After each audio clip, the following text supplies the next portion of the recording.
চাপা একটু স্যার একটু দেন।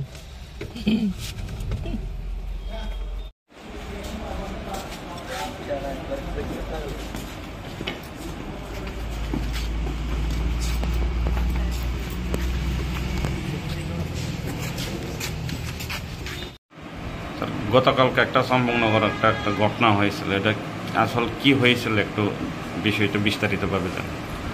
অ্যাকচুয়ালি গতকালকে রাত্র অনুমান 9:30টার দিকে চম্পকনগর যে আমাদের হাসপাতাল আছে, এই হাসপাতালের ডাক্তারবাবু আমাদেরকে ইনফর্ম করছে যে একটা মেয়ে, নাবালিকা মেয়েটা আপনার এখানে ভর্তি হয়েছে এবং তাদের সন্দেহ হয়েছে মেয়েটার সঙ্গে সেক্সুয়াল অ্যাসাল্ট এরকম কিছু হতে পারে।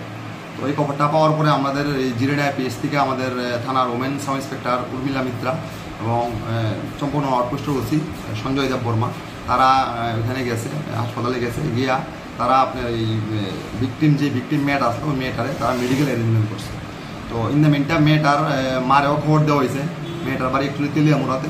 তো মেয়েটার মা রাত্রে আয়াসিরা মেয়েটার সঙ্গে কথা কইছে, আমাদের ওমন অফিসারও মেয়েটার সঙ্গে কথাবার্তা কইছে। তো জানতে পারছে মেয়েটার এক সৎ দাদু চম্পকনগর এলাকাতে বাড়ি, ওই দাদুটা 9 তারিখে এবং 10 তারিখে মেয়েটার সঙ্গে সেক্সুয়াল ইন্টারকোর্স করছে। তো গতকালকে রাত্রি আমার মেয়েটার মা আমাদেরকে একটা অভিযোগ দিয়েছে।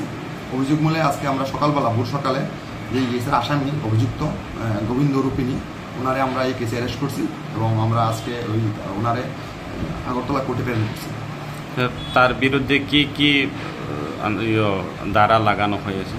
তার মধ্যে বিএনএসের 65(1) বিএনএস এবং 6 অফ পোস্কো অ্যাক্ট, এই দুটা ধারাতে এই কেসটা হয়েছে এবং জিরানিয়া থানার কেস নাম্বার 22/2025।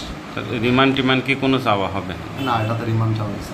আমরা অলরেডি ভিকটিমের এবং আসামির মেডিকেল অ্যারেঞ্জমেন্ট করছি আমরা এগুলা, এবং আমাদের ফরেন্সিক টিমও ভিজিট করে গেছে। আমরা এগুলা ফরেন্সিক টেস্টে পাঠাবো রিপোর্টের জন্য। মোটামুটি কি কোনো মানে প্রমাণ কি পাওয়া গেছে নাকি যে ব্যক্তি বা তার দাদুই মানে এরকম খারাপ কাজ করছে বা এরকম কি? মেডিকেল রিপোর্টে প্রমাণ পাওয়া গেছে, প্লাস যে ভিকটিম নিজে ডিসক্লোজ করছে যে এখানে আসলো দাদুই করছে।